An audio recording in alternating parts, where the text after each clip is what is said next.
ایسا قائد.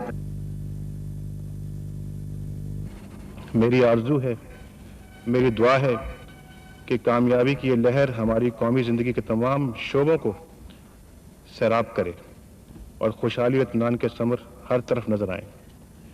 یہ فتح ہمیں درس دیتی ہے کہ عارضی ناکامیوں سے بد دل ہونے کی بجائے ان سے سبق سیکھنا چاہیے. ہمت و عزم اور بہتر کارکردگی سے شکست فتح میں بدل جاتی ہے. ہمیں اپنی معاشرتی زندگی اور قومی مسائل کے حل میں اسی جذبے سے کام لینا چاہیے. پھر انشاءاللہ کامیابی ہمارے قدم چومے گی. کپتان عمران خان نے کہا، جس چیز سے مجھے بہت خوشی ہے وہ یہ کہ ان کی جو فائٹنگ سپرٹ ہے.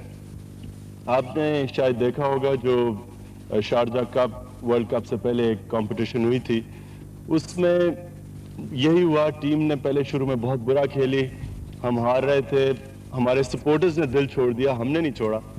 اور اس فائٹنگ سپرٹ کے تحت وہ ہم نے شارجہ کپ جیتا.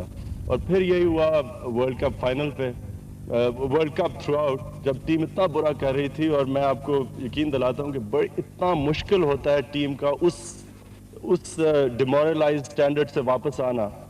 اور اس میں اس ٹیم میں جس میں بہت زیادہ نوجوان کھلاڑی تھے، اور اس میں میں خاص داد دوں گا یہ جو ینگ پلیئرز ہمارے آئے ہیں جو اتنے پریشر کو سسٹین کر کے، اور نہ صرف مجھے اتنی انہوں نے عزت دی بلکہ سارے ملک کو. ٹیم کے ارکان کو انعام کے طور پر اسلام آباد کے ڈیولپڈ سیکٹرز میں 1 کنال کے پلاٹ اور 2 لاکھ روپے دینے کا اعلان کیا گیا. اس کے علاوہ انہیں حسن کارکردگی کی اسناد بھی پیش کی گئیں.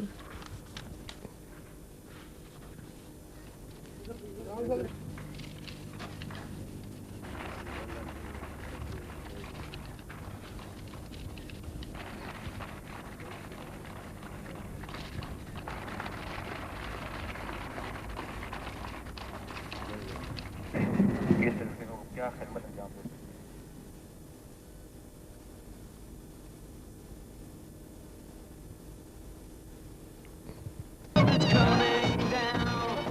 اسلام آباد کے ہوائی اڈے پر ہزاروں لوگوں نے پاکستان زندہ باد کے نعروں سے فاتح ٹیم کا استقبال کیا. فاتح ٹیم کے کھلاڑی خوبصورتی سے سجائے جانے والے ٹرک میں سوار ہونے کے لیے ٹرمینل کی عمارت سے باہر آئے تو انہیں ہار پہنائے گئے اور پھولوں کی پتیاں نچھاور کی گئیں. وفاقی وزیر صنعت شیخ رشید احمد اور راولپنڈی کے میئر آغا عبدالرشید جیلانی نے سب سے پہلے ٹیم کا استقبال کیا.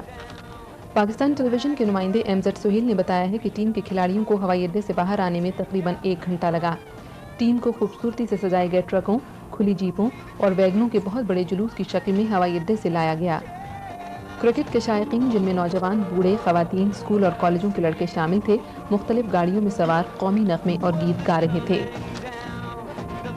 پاکستان کی کرکٹ ٹیم عمران خان کی قیادت میں 20 سال کی سخت محنت کے بعد ورلڈ کپ ٹرافی جیتنے میں کامیاب ہوئی ہے. پوری قوم اس عظیم کامیابی پر حقیقی معنوں میں فخر کر سکتی ہے. ٹرک میں سوار کھلاڑیوں کی پہلی قطار میں جاوید میادات کھڑے تھے، جنہوں نے ورلڈ کپ کے کئی میچوں میں مشکل حالات کے باوجود پاکستانی بیٹسمینوں کو حالات کے مطابق کھیلنے پر ابھارا. اس موقع پر انضمام الحق بھی نمایاں تھے، جنہوں نے ایک انتہائی اہم سیمی فائنل میں نیوزی لینڈ کی بولنگ کو ناکام بنا کر رکھ دیا. ورلڈ کپ فائنل کے مین آف دا میچ وسیم اکرم بھی اسی قطار میں تھے، جنہوں نے 87,000 سے زائد شائقین کے ریکارڈ ہجوم کے سامنے فائنل میں انگلینڈ کی بیٹنگ کی کمر توڑ کر رکھ دی تھی. ورلڈ کپ میں سب سے بڑھ کر عمران خان کی ولولہ انگیز قیادت تھی، جس نے ابتدائی ناکامیوں کے بعد ٹیم کو سہارا دیا اور اسے کامیابی سے ہمکنار کیا. حقیقت میں یہ ٹیم اسپرٹ تھی جس کی بدولت میلبورن میں پاکستان کو کامیابی حاصل ہوئی. کرکٹ ٹیم شہر کے مختلف علاقوں سے ہوتی ہوئی راولپنڈی کرکٹ اسٹیڈیم پہنچی، جہاں کھچا کھچ بھرے ہوئے اسٹیڈیم نے میلبورن کے ہیروز کا بڑی گرمجوشی سے استقبال کیا. فاتح کرکٹ